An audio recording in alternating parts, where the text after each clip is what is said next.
There was a time when the Roman Empire seemed more than a nation. It was the world, an eternal city.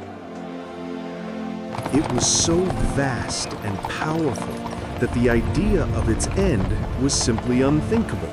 Its dominion was written in stone, in monuments built to last for 1,000 generations. From the mists of Britain to the sands of Mesopotamia, 2 million square miles lived under a single rule. 60 million people governed by a single law. This was the Pax Romana, the Roman. 2 centuries of stability, secured by the most formidable military machine the world had ever known. The arteries of this great body were the roads, 50,000 miles of paved highway. Its genius was engineering. Aqueducts, great rivers of stone, brought fresh water to millions of people. This was the world that Romans believed was their birthright, stable, powerful, eternal. But the golden age would not last. The end did not come overnight.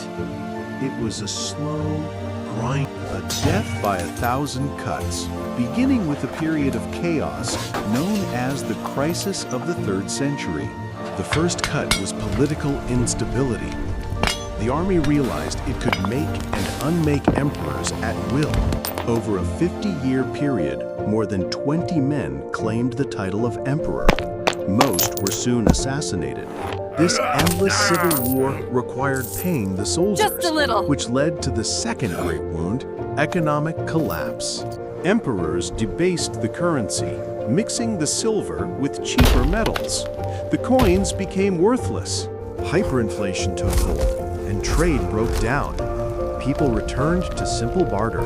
As the empire tore itself apart from within, its enemies gathered on the frontiers. Germanic tribes began to raid across the borders, testing the empire's failing defenses. The empire was on the brink of collapse. It was saved temporarily by the... His solution was radical. Believing the empire was too large for one man to rule, he divided it. This system, the tetrarchy, brought stability, but the division would, in time, become permanent. The final decisive shift came with a new emperor, Constantine. He would found a new Rome in the ancient Greek city of Byzantium, Constantinople. The old heart, Rome, was weakened. The West was poorer. Its frontier. The stage was set for the final act. Now a storm was gathering on the frontiers. This storm of people would wash the Western Roman Empire away forever. It broke in the late 4th century. From Central Asia, a nomad. Fleeing before them were the Goths, a Germanic people who had lived for generations on the edge of the Roman world. They were not invaders. In but 376 refugees. AD, the In Goths crossed the 376, Danube seeking they refuge. arrived at the Danube. But what began as a Valens agreed, seeking new army recruits. But the operation was catastrophically mismanaged by corrupt officials. Starving and humiliated, the desperate Goths rose in rebellion. The refugees had become an enemy army.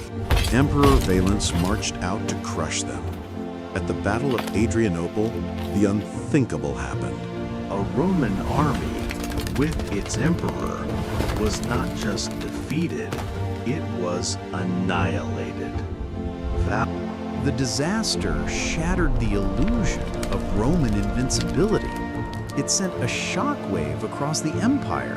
The West's response was to pull legions from the frontiers to defend Italy. The Rhine frontier was left unguarded. On a cold winter's night in 406 AD, a huge wave of Germanic tribes walked across the ice into Gaul.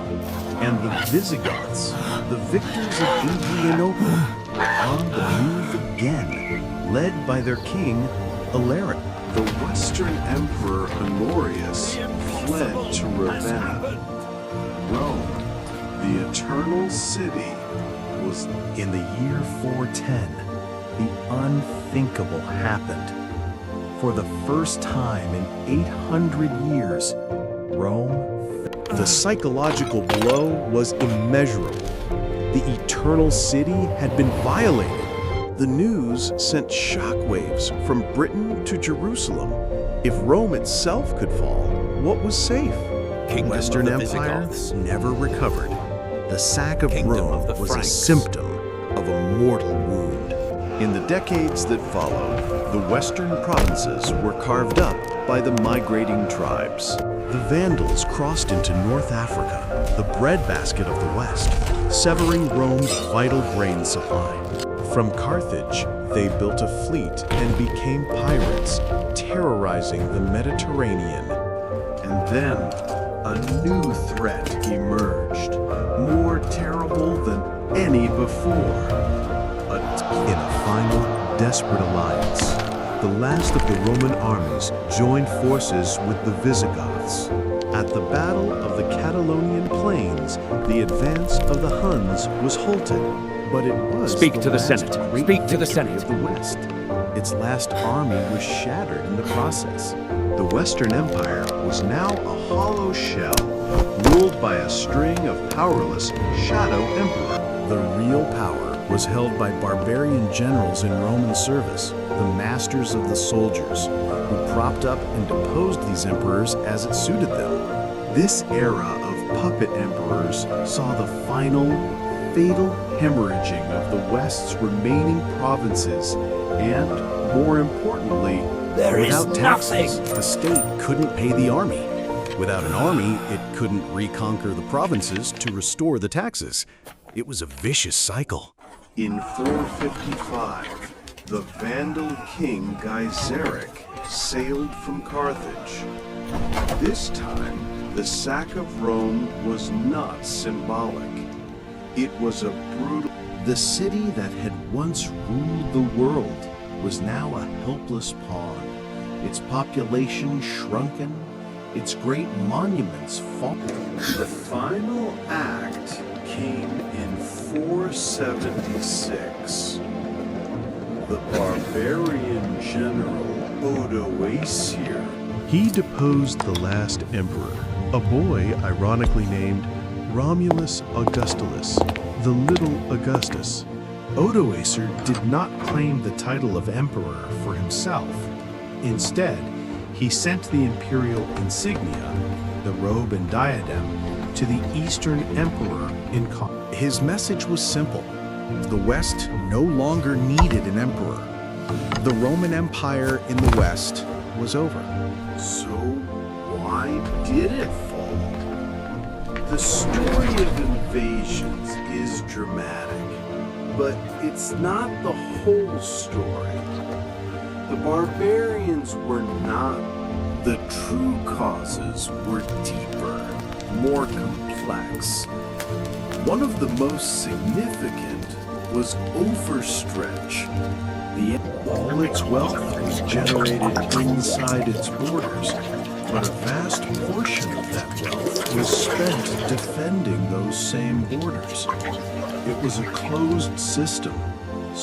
This led to ever-increasing taxes on the agricultural backbone This is of the all that is empire. left for you. The farmers.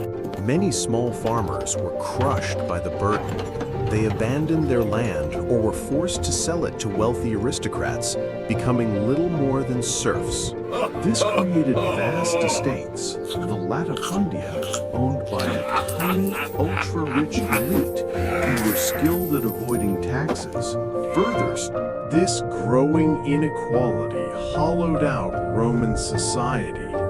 The old civic pride and willingness to serve the Another internal factor was environmental degradation. Centuries of it. There is even evidence in ice cores of massive lead pollution from Roman silver mining, a sign of an industrial scale of production that was ultimately unsustainable. And Then there was disease. The vast, interconnected empire was the perfect breeding ground for pandemics. Great plagues swept through the empire in the 2nd and 3rd centuries, killing millions and severely weakening its demographic and economic base. A final controversial Though the world argument may shake, points to a change our in faith culture will itself. be our rock. The rise of Christianity. Some historians have argued that the new faith, with its focus on the afterlife, Why fight and die for the earthly city of Rome when the true prize was the eternal city of God? This theory is hotly debated. Christianity also provided a new social glue that held the Eastern Empire together for another 1,000 years. But in the West, the institutional power of the Church, led by the Pope in Rome, began to grow as the power of the Emperor faded. political collapse, economic decay, environmental stress, pandemic disease, and after 476, the idea of a unified Western Empire was gone. What followed was not a void. The first and most immediate change was the collapse of infrastructure. The great Roman roads, no longer maintained by a central state, Travel became slow, difficult, and dangerous. The interconnected Mediterranean world shattered into 1,000 isolated pieces. The great engineering marvels also failed. Without maintenance, the aqueducts that had sustained the cities for centuries ran dry. cities, deprived of their water and food supplies, shrank dramatically. Rome, a city of over 1 million people at its height, saw its Life became smaller, more local. The great landowners fortified their villas, which slowly evolved into the castles of the Middle Ages. People looked to these local strongmen for the protection the distant emperor could no longer provide. This was the birth of feudalism. But the idea of Rome was too powerful to die completely. The new barbarian kings who ruled the fragmented West did not want. They adopted its titles, its laws, and its religion. Theodoric the Great, the Ostrogothic king of Italy, went the memory of the unified empire haunted the new fractured world. A dream of a lost. But while the West had fallen into twilight, it's crucial to remember the Roman Empire had not entirely disappeared. In the East, it survived. This Eastern Roman or Byzantine Empire not only survived, but thrived. It preserved the laws, the literature, and the learning. In the 6th century, a new ambitious emperor took the throne in Constantinople, Justinian. And He sent his brilliant general Belisarius with a small but highly professional army to reconquer the lost territories.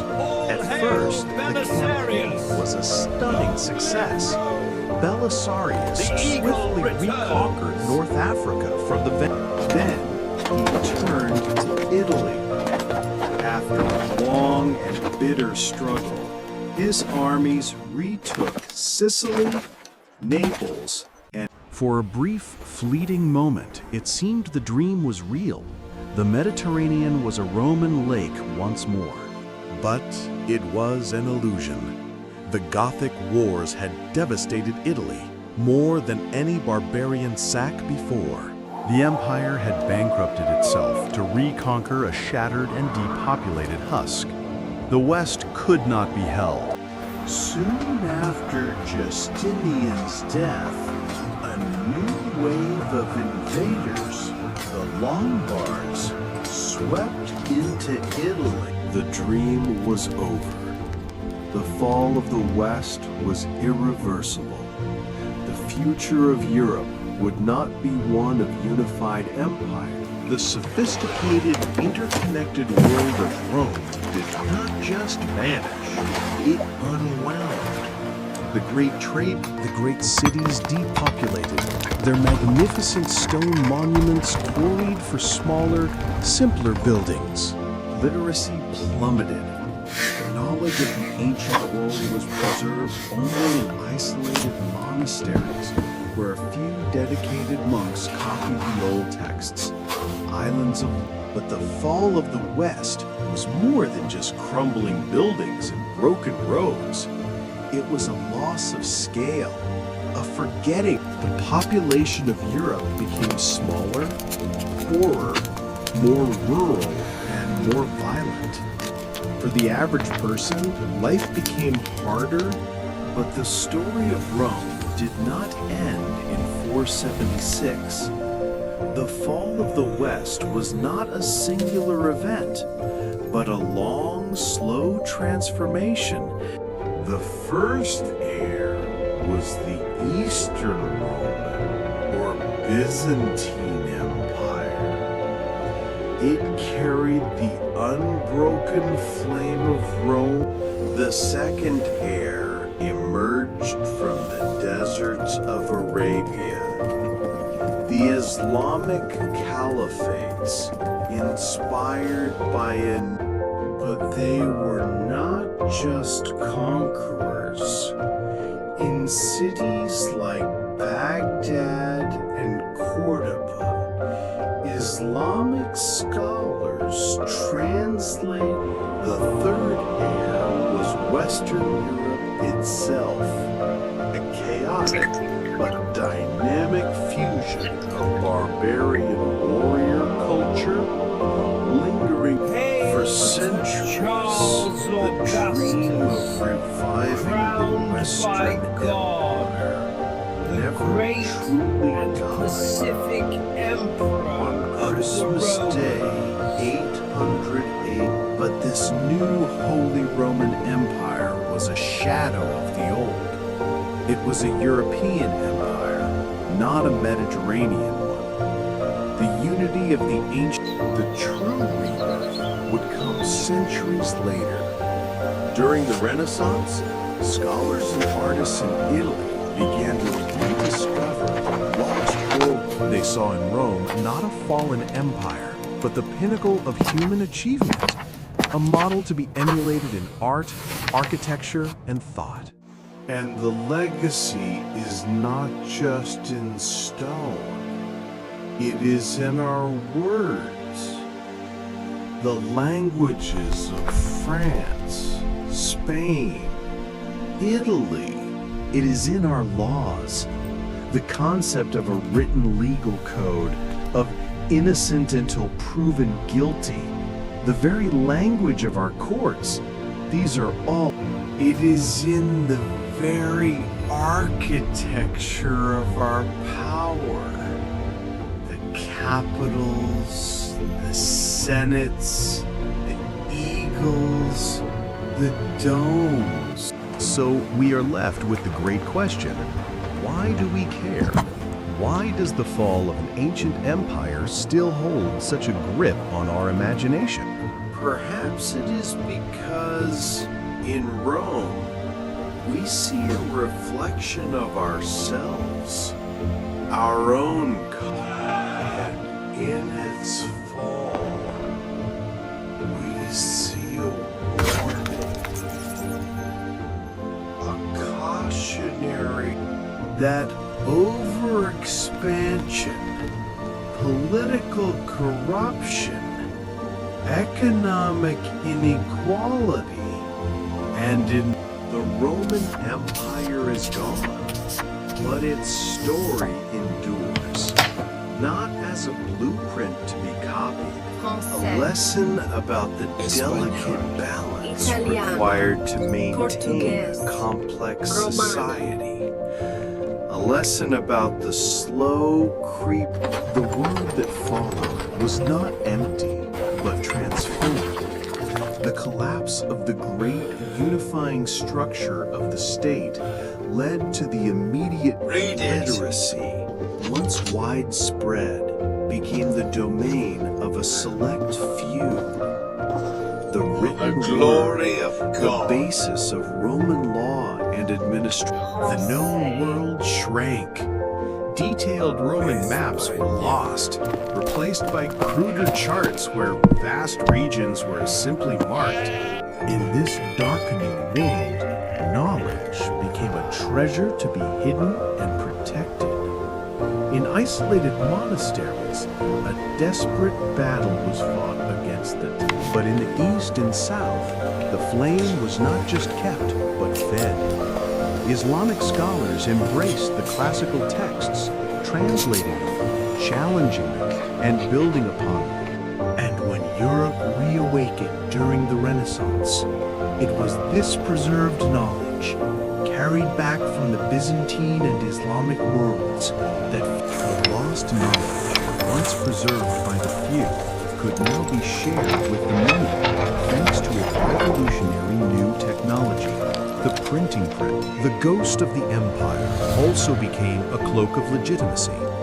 For centuries, the most powerful rulers in Europe would lay claim to its legacy. Today, we know more about the daily life of an average Roman than the people who lived just a few centuries after the empire's fall, thanks to the patient science. This deeper knowledge forces us to look at our own world and ask, are the cracks in our own marble beginning to show? The Roman Empire is gone, but its story endures, not as a blueprint to be copied, but as a lesson to be learned.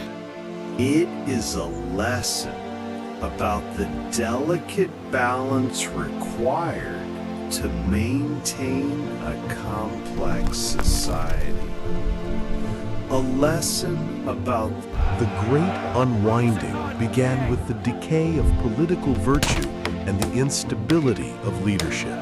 It was accelerated by economic divisions that broke the bonds of common interest. And the final blows were delivered by external shocks that the weakened structure could no longer withstand.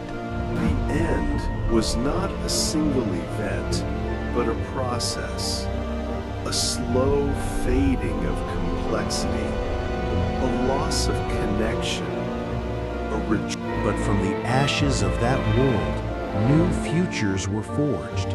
Byzantium, which guarded the laws and letters. the Islamic world, which became a new center of science, saving the classical wisdom, and the fragmented West, which forged a new identity, blending the memory of Rome with the vibrant. They would all, in their own way, call themselves the children of Rome. Even as they built a world the sea, and so the legacy endured, not as a single unbroken line, but as 1,000 scattered echoes. We study the fall of Rome not to mourn a dead empire, but to understand the birth of our own world. To see the cracks in its marble not as a sign of failure, but as the spaces where a new and different future was allowed to grow. The empire was a single monolithic structure.